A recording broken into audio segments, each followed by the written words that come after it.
The sky over Boston burned red as the Xilarian warships broke through Earth's last line of defense.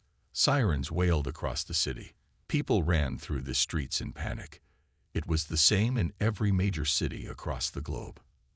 Admiral Susan Collins stood on the bridge of the U.S. Independence, her face illuminated by the tactical displays. Her gray-streaked brown hair was pulled back in a tight bun, and her uniform was still perfectly pressed despite the 72 hours she had been awake. "Ma'am, New Delhi has fallen. Sydney reports total occupation. Moscow is overrun," said Lieutenant Greg Barnes, his voice cracking with exhaustion. Collins nodded once, her expression giving away nothing of the grief she felt. "And Washington. The President and Joint Chiefs have been evacuated to the Omega facility, but the city—" Barnes couldn't finish. "Understood." Collins turned to the viewport and watched as another human destroyer exploded in a brilliant flash of light. Earth's once mighty fleet was being systematically destroyed. 6 months of brutal war against the Xilarian Empire had proven what Collins had suspected from first contact. Humanity was outmatched, but not outsmarted. Not yet. "Admiral, we're receiving a direct communication from the Xilarian command ship," said Communications Officer Lily Pottle. "Put it through." The main screen flickered to life, revealing the face of Supreme Commander Vexril. The alien's purple-scaled skin and 6 yellow eyes would have seemed almost comical a year ago. Now, no human found anything amusing about the Xilarians. "Admiral Collins," Vexril said, mandibles clicking between words. "Your resistance is impressive but futile. Surrender now, and we will allow your species to live as servants rather than be exterminated." Collins stood straighter. "Supreme Commander, I think we both know the outcome here." The alien's eyes blinked in sequence, what passed for a smile in Xilarian culture. "Then you surrender." "I'm ordering all Earth forces to cease fire and stand down," Collins said evenly. Vexril's mandibles spread wide in victory. "A wise decision, Admiral. The Xilarian Empire has stood for 10,000 years. We have conquered 1,000 worlds. Did you humans truly believe you would be different?" Collins allowed herself a small smile. "We're always different, Commander." The transmission ended, and Collins turned to her bridge crew. They looked defeated, shoulders slumped and eyes downcast. "This isn't over," Collins said firmly. "Initiate Protocol Omega." Authorization Collins, 7-7 Alpha Sunset. The bridge crew straightened immediately. Barnes turned to his console and began inputting commands. "Protocol Omega confirmed, Admiral. Encrypted transmissions sent to all remaining fleet captains." Collins nodded. "How many ships can still make the jump?" 43 vessels report FTL capability," Barnes replied. "Another 17 are damaged, but spaceworthy." "And the civilian transports?" Officer Patel checked her screen. "All 126 have cleared Earth orbit with full passenger manifests. The Xilarians seem to be ignoring them, focusing on military targets." "Just as we predicted," Collins said. "They think those are refugees, not our best and brightest." She keyed her personal comm unit. "This is Admiral Collins to all Earth forces. Initiate Omega Protocol." "I repeat, Omega Protocol is in effect." She turned to her navigation officer. "John, plot a course to the Proxima rally point. Maximum burn once we clear the atmosphere." "Yes, Mom." The Independence shuddered as it changed course, climbing higher into Earth's atmosphere. Behind them, the remaining human ships that could still fly began to retreat as well. From his command ship, Vexril watched with satisfaction. The humans were running, just like every species before them. Another world for the Empire. As the Independence made the jump to faster-than-light travel, Collins took one last look at the view screen showing her blue home world, now surrounded by alien warships. "They think they've won," she said softly. "But they forgot rule number 1. Lieutenant Barnes looked up. "Mom." Collins turned away from the screen, her eyes hard with determination. Never fight a battle you can't win, but make damn sure you can win the war. 5 years passed since Earth fell to the Xilarian Empire. The mining colony on asteroid LV-427 was never meant to be beautiful, but under alien rule, it had become even more grim. Thick dust coated everything, and the air recyclers made a constant wheezing sound that the human workers had learned to ignore. Jack Peterson wiped sweat from his brow as he finished his 12-hour shift. His hands were calloused, and his back ached constantly. The Xilarian overseers worked the humans hard, extracting precious metals to fuel their massive war machine. "Peterson, your quota was short again," barked the human foreman, Bill Grant. Everyone knew Grant was just a puppet for the aliens, given small privileges in exchange for keeping his fellow humans in line. Jack didn't look up. "My drill malfunctioned. I logged it 3 times. Excuses won't feed the Empire," Grant sneered. "One more short day, and you'll be reported to the Xilarian supervisor." Jack nodded silently. There was no point arguing. Being reported meant punishment detail, working the outer tunnels without proper oxygen support. He had seen too many friends never return from those assignments. In his small quarters, really just a metal box with a cot and a sink, Jack collapsed onto his bed. The room was barely large enough to stand up in, but it was private, a small mercy granted to former military personnel. The Xilarians believed soldiers needed special monitoring. A soft beep from his ancient datapad caught his attention. Jack frowned. The device was only supposed to receive official colony announcements. He picked it up and saw an encrypted message, the kind he hadn't seen since his days as a Marine. After entering 3 incorrect passwords, the screen flashed red, then displayed a simple message. "The rain in Oregon falls mainly on the western hills." Jack's heart raced. It was an old Earth military recognition code. Below it were coordinates and a date just 1 week away. At the bottom was a final line. "Remember rule number 1. Jack sat up straight. Only one person had drilled that rule into her troops obsessively: Admiral Collins, the woman many now called a coward for retreating from Earth. The next day, Jack moved through the colony with new purpose. In the mess hall, he sat next to Allison Murphy, a former tech specialist who now maintained the colony's failing life support systems. "Nice weather we're having," Jack said casually. Allison looked up, puzzled.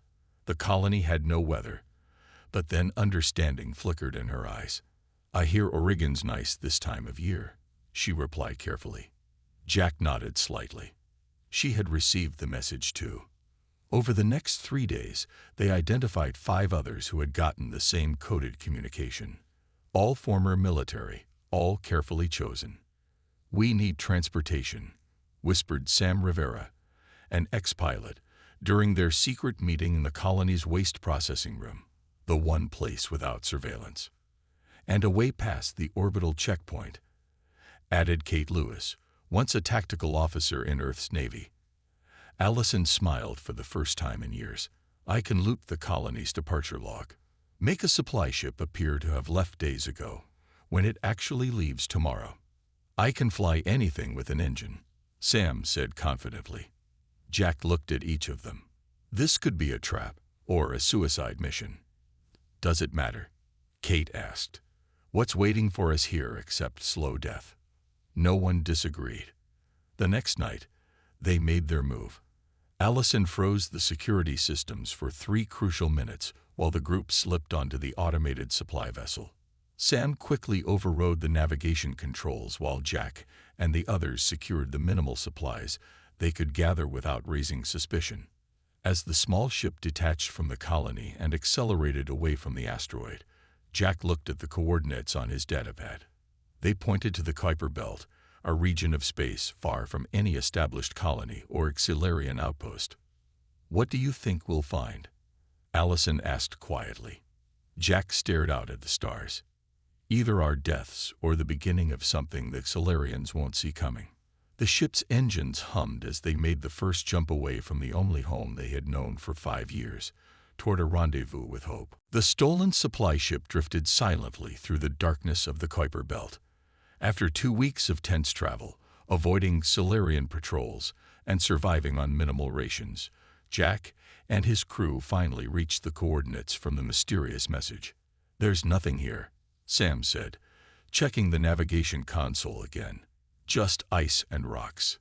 Kate peered through the viewport at the field of asteroids surrounding them.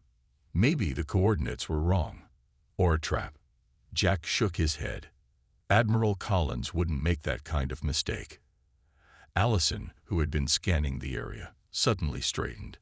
"I'm picking up an unusual energy reading. It's faint, but it's coming from that large asteroid at 2 o'clock. Sam turned the ship toward the massive space rock. As they approached, the asteroid seemed ordinary, just another chunk of ice and stone drifting through space. But then a narrow beam of light shot out from its surface, scanning their vessel. "We're being scanned." Kate reached for the weapon she no longer had. A voice crackled over their communication system. "Identify yourselves." Jack stepped forward. "This is Jack Peterson, former Earth Marine Corps. We received coordinates and a message about rule number 1. Silence followed for several seconds. Then the voice returned. "Prepare for guidance. Do not deviate from the projected course." A series of small lights appeared, creating a path leading to the asteroid's surface. As Sam carefully followed them, a section of the asteroid's surface suddenly slid open, revealing a hangar bay large enough for their ship. "This is incredible," Allison whispered as Sam guided their vessel inside. The hangar bay was bustling with activity. Humans in matching gray uniforms moved purposefully around at least 20 spacecraft of various sizes. Some ships looked like modified Earth vessels, while others incorporated alien technology none of them recognized. As their ship settled on a landing pad, a group of armed guards approached. The group exited cautiously, hands raised to show they meant no harm. A tall woman with short gray hair walked through the line of guards. Despite the years that had passed, Jack immediately recognized Admiral Susan Collins. She wore a simple uniform with a single star on each shoulder. "Welcome to Haven," Collins said, her voice strong and commanding. "I see you all remembered." Jack stepped forward and saluted. "Admiral, we came as soon as we got your message." "It's General now," Collins corrected with a small smile. "Admiral was my Earth rank. We've had to adapt." She gestured for them to follow her. As they walked through the hangar bay, Jack and his companions stared in amazement. The inside of the asteroid had been hollowed out into multiple levels. They could see people working on ships, carrying supplies, and monitoring computer terminals. "How is this possible?" Allison asked, eyes wide. "The Solarians control everything." "Not everything," Collins replied as she led them into a large command center. "This asteroid has a unique composition that blocks their scans. We've been building this base since before Earth fell." Jack stopped walking. "Before you knew Earth would fall." Collins' expression hardened. "I knew we couldn't win that battle. The Solarians had too many ships, too much firepower. But I also knew they wouldn't expect us to have a plan beyond direct confrontation." She pointed to a massive holographic display showing the galaxy. Hundreds of small blue dots pulsed amid the sea of red that represented Solarian territory. Each blue light is a human outpost, research facility, or resistance cell, Collins explained. "For 5 years, we've been gathering resources, studying Solarian technology, and building a fleet unlike anything they've ever encountered." "But how?" Kate asked. "They stripped Earth of everything valuable." Collins smiled, a determined gleam in her eyes. "They took what they recognized as valuable, but they missed rule number 1. Never fight a battle you can't win," Jack began. "But make damn sure you can win the war," Collins finished. "And now, we're ready to start winning." The next morning, Jack woke in his new quarters, a small but clean room that felt like luxury after years in the mining colony. He could hardly believe this hidden base existed. The humans had been secretly fighting back for 5 years, while he mined ore for the enemy. After a real shower and a meal of actual food, not the protein paste the Xilarians fed human workers. Jack joined the others in the training center. The large room was filled with people practicing combat moves, working with unfamiliar weapons, and running simulations. General Collins stood in the center with 3 people beside her. "These are my top officers," she said as Jack and his group approached. "Frank Moore, my chief strategist, Kate Baker, head scientist, and Daniel Garcia, intelligence director." Frank was a tall man with a serious face and quick eyes that seemed to take in everything at once. Kate was older, with streaks of gray in her dark hair and hands that never stopped moving. Daniel was younger than the others, with an easy smile that didn't quite reach his watchful eyes. "Our new arrivals need to be brought up to speed," Collins told them. "Jack Peterson has experience as a Marine squad leader. Allison Murphy is a tech specialist. Sam Rivera was one of our best pilots, and Kate Lewis has tactical training." Frank stepped forward. "We'll start them on basic training today. See what 5 years under Xilarian rule has done to their skills." The training was brutal. Jack hadn't worked these muscles in years. They ran obstacle courses designed to mimic Xilarian ship layouts. They practiced with weapons that combined human designs with alien technology. They learned new tactics developed specifically to counter Xilarian fighting styles. By midday, Jack's body ached, but his mind felt more alive than it had in years. During a short break, he approached Kate Baker as she adjusted a strange rifle. "What is that weapon?" he asked. Kate handed it to him. It was surprisingly light. "We call it a pulse disruptor. It targets the unique energy signature of Xilarian body armor. One shot will disable their protection systems." "You designed this?" Kate nodded. "We've been studying every piece of Xilarian technology we can get our hands on, finding weaknesses, creating countermeasures." Across the room, Sam was in a flight simulator. His face lit with joy as he navigated a virtual ship through an asteroid field while shooting down Xilarian fighters. "Your friend is good," Daniel said, appearing beside Jack. "We need pilots like him." "For what exactly?" Jack asked. "I still don't understand how a few hundred humans in a hidden base can fight the entire Xilarian Empire." Daniel smiled his careful smile. "It's not just this base. There are 12 others like it spread throughout the galaxy, and thousands of humans working as sleeper agents on Xilarian-controlled worlds." Before Jack could ask more, alarms blared throughout the base. Everyone froze, then moved with practiced precision to battle stations. General Collins' voice came over the speaker system. "This is not a drill. Xilarian patrol detected on approach vector. All personnel to secure positions. Strike Team Alpha, prepare for possible engagement." Jack and his friends looked around, unsure what to do. Frank appeared beside them. "You 4, come with me." He led them to a small room filled with screens showing the space around the asteroid. A Xilarian patrol ship was moving slowly through the nearby asteroid field. "Have they detected us?" Jack asked. "Not yet," Frank replied, "but they're following a search pattern. They suspect something is out here." General Collins entered the room, her face grim. "We can't let them report back, but we can't let them know what they found either." "So what do we do?" Allison asked. Collins looked at each of them. "We're going to give you your first mission.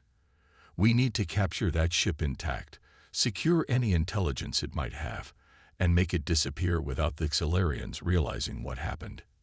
Jack met Collins' steady gaze. "With all due respect, General, we just got here. We're not ready." Collins nodded. "None of us were ready when they attacked Earth. But here's rule number 2. The best training happens in the field." Jack looked at his friends. They were tired, sore, and out of practice. But in their eyes, he saw something he hadn't seen in 5 years: hope. "When do we leave?" he asked. 30 minutes later, Jack found himself aboard a small human ship disguised to look like a damaged mining vessel. The plan was simple but dangerous. Appear to be a stranded human mining crew. Let the Xilarian patrol ship capture them, then take control from inside. "This is insane," Kate whispered as they huddled in the ship's cramped cabin. "We've had one day of training." "Actually, this makes sense," Allison said, checking the special device Kate Baker had given her. "The Xilarians would expect a direct attack from trained soldiers, not a group of out-of-practice miners." Sam focused on piloting the small craft, deliberately making its flight path look unsteady. "Patrol ship has spotted us. They're changing course to intercept." Jack felt sweat on his forehead as he watched the Xilarian ship grow larger on the view screen. It was smaller than a warship, but still 5 times the size of their vessel. The purple-tinted metal of its hull seemed to absorb light rather than reflect it. "Remember," Jack said, "Xilarians are stronger than humans, but they're slower. Their armor has weak points at the neck and joints." The others nodded, gripping the hidden weapons they'd been given. Each carried a small pulse disruptor disguised as standard mining tools. A harsh voice came over their communication system. "Human vessel, you are in restricted space. Power down immediately for boarding and inspection." Sam sent the response they had prepared. "Xilarian patrol, please help. Our engine is failing and life support is critical." The Xilarian ship extended a docking tube toward them. Jack felt the clunk as it connected to their airlock. "Get ready," he whispered. They heard the hiss of the airlock opening. 2 Xilarian soldiers stepped through, their purple-scaled skin visible at the joints of their black armor. They carried shock staffs designed to subdue without killing. The Xilarians valued human slaves too much to waste them.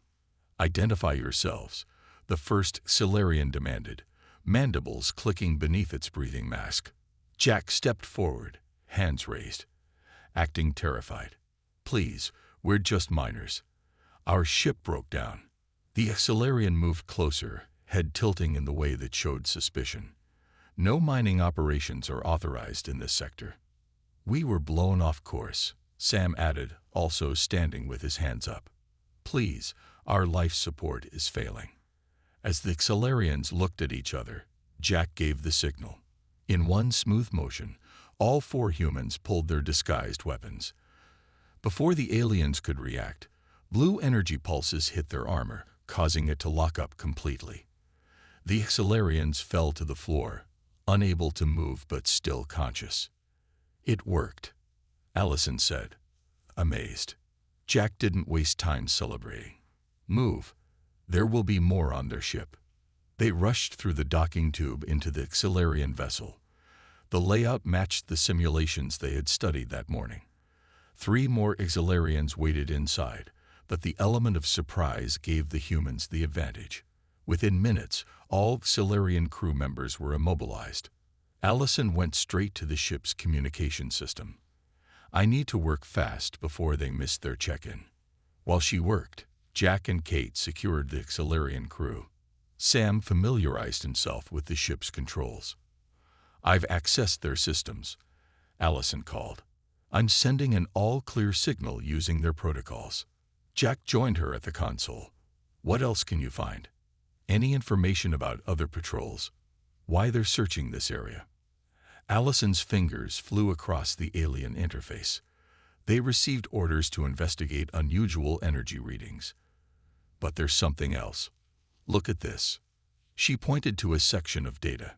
Jack couldn't read the Xilarian script, but the star map was clear enough. It showed multiple patrol routes, all concentrating in this sector. "They're not just doing random sweeps," Jack realized. "They're looking for something specific. For us," Sam said grimly from the pilot's seat. "They suspect there's a human base out here." Jack's stomach tightened. "We need to get this information back to General Collins immediately." As they turned the captured ship toward Haven, Jack looked at the immobilized Xilarian commander. For the first time in 5 years, humans had won a small victory against their conquerors. It was just one ship, but it was a start. Back at Haven, the captured Xilarian ship caused quite a stir. Technicians swarmed over it, studying every inch of alien technology. The Xilarian crew members were held in a secure area for questioning. In the command center, Jack and his team reported to General Collins and her senior officers. "The ship's data confirms our fears," said Daniel Garcia, reviewing the information Allison had downloaded. "The Solarians are conducting an organized search of this sector. They suspect something is here." Collins studied the star maps projected on the large screen. "How much time do we have before they realize this patrol is missing?" 24 hours at most," Allison answered. "I sent the all-clear signal, but they're scheduled for a detailed report tomorrow." Collins turned to Kate Baker. "What did you find in their systems?" The scientist's eyes lit up with excitement. "Something remarkable. Their faster-than-light communications network relies on quantum entanglement relays. Each ship contains a small relay that connects to the larger network." "In normal words, please," Jack requested. Kate smiled. "They talk to each other across the galaxy using paired particles. If we can learn how their system works, we might be able to listen in on their communications, maybe even disrupt them." "How long will that take?" Collins asked. "Weeks, maybe months," Kate admitted. "It's incredibly complex technology." Collins nodded. "Then we need to buy you that time. We can't stay here now that the Solarians are searching this area." She turned to the star map and pointed to a distant system. "We'll relocate to Base Omega. It's our most secure facility, built inside a rogue planet in the darkness between stars." "Moving everything will take days," Frank Moore objected. "Then we need a distraction," Collins replied. She looked at Jack and his team with a thoughtful expression. "Your group just proved their worth. I'm sending you on another mission." 3 hours later, Jack found himself on another ship, this one much larger and heavily armed. With him were Sam, Kate, and Allison, along with 6 experienced resistance fighters. Their mission was simple but dangerous: attack a Solarian mining outpost in a nearby system. "The goal isn't to destroy the outpost," Collins had explained during their briefing. "It's to make enough noise that the Solarians pull their search patrols to respond. That gives us time to relocate Haven." Now, as their ship approached the target, Jack felt a mixture of fear and anticipation. The mining outpost orbited a small moon, its structures gleaming purple in the light of a distant sun. "Scan shows minimal defenses," Sam reported from the pilot's seat. "Standard security detail, 1 patrol ship docked." "Remember, we want them to call for help," Jack reminded everyone. "Hit hard, make it look like a major attack, then disappear before reinforcements arrive."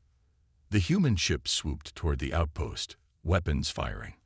Explosions blossomed across the outpost's outer facilities. Alarms would be blaring inside as Solarian security forces rushed to respond. "They're returning fire," Kate called out as the ship shuddered from a hit. "Targeting their communications array," Allison said, hands steady on the weapon's controls. "But not destroying it completely." Jack watched the tactical display as the Solarian patrol ship undocked and moved to intercept them. "Now, Sam." The pilot executed a perfect evasive maneuver, spinning their ship around the patrol vessel while continuing to fire on the outpost. "They've sent a distress call," Allison confirmed, monitoring communications, requesting immediate reinforcements. "They think they're under attack by multiple human ships." Jack allowed himself a small smile. "Mission accomplished. Let's get out of here."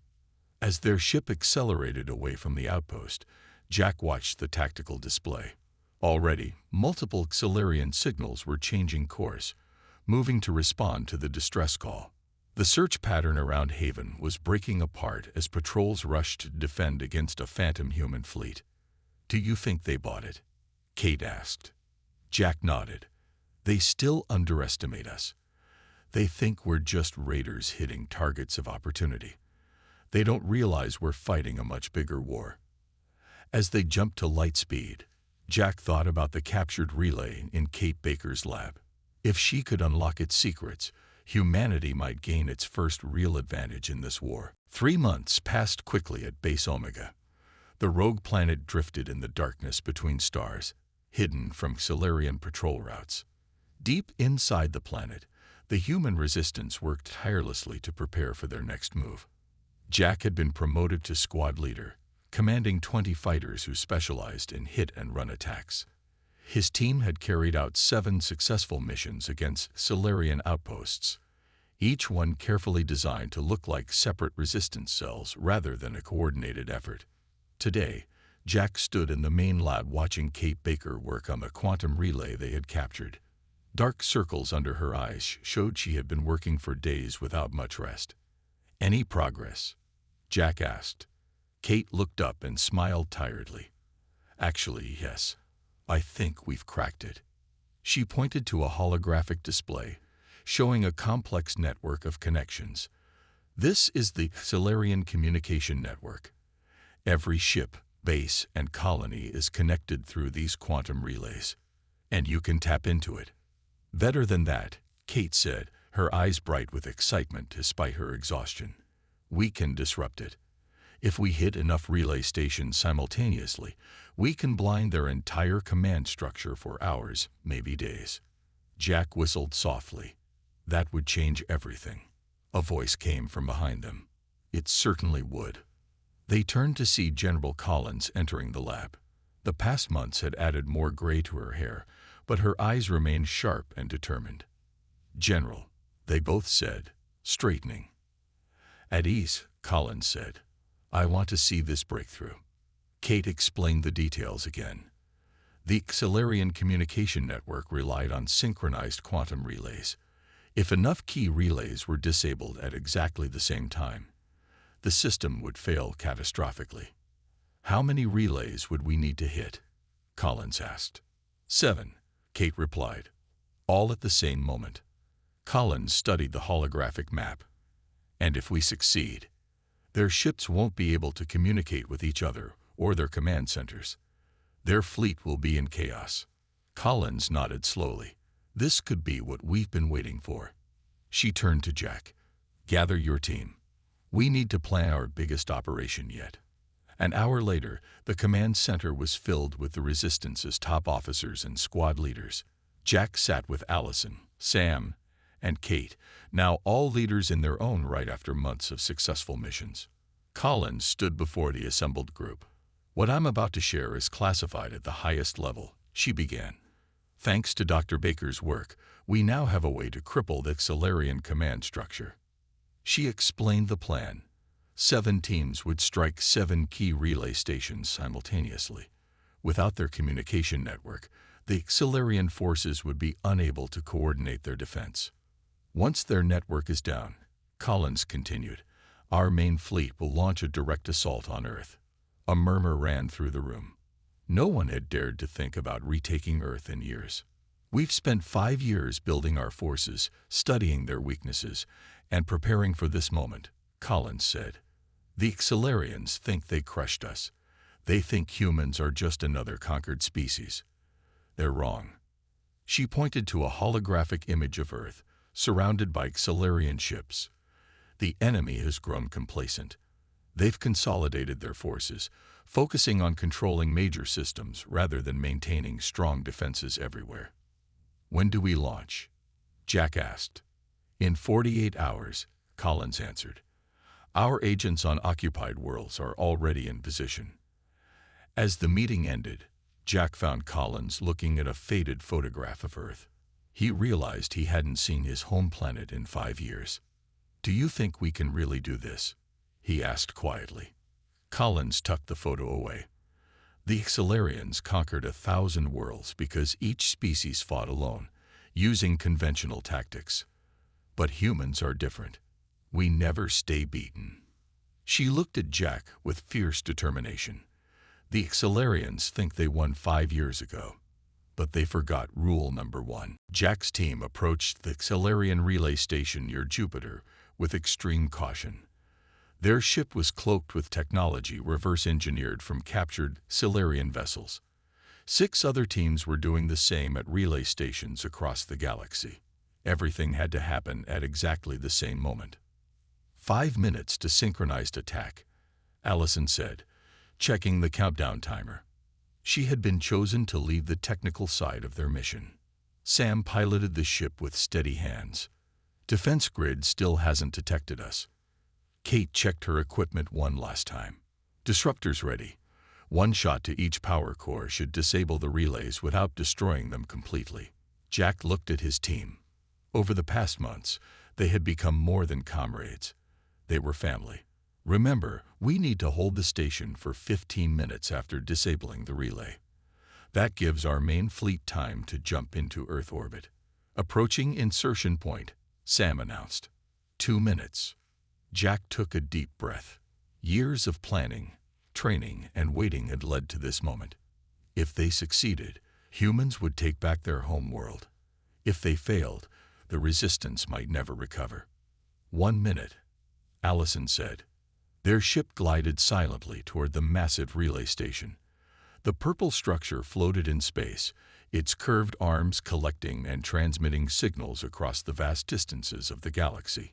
Only a small Solarian security detail guarded it. They had never expected an attack here. 30 seconds. Jack checked his weapon. For Earth. For Earth, his team echoed. The countdown reached 0. Sam cut the cloak and accelerated toward the station. Alarms immediately blared as the Solarians detected them. But it was too late.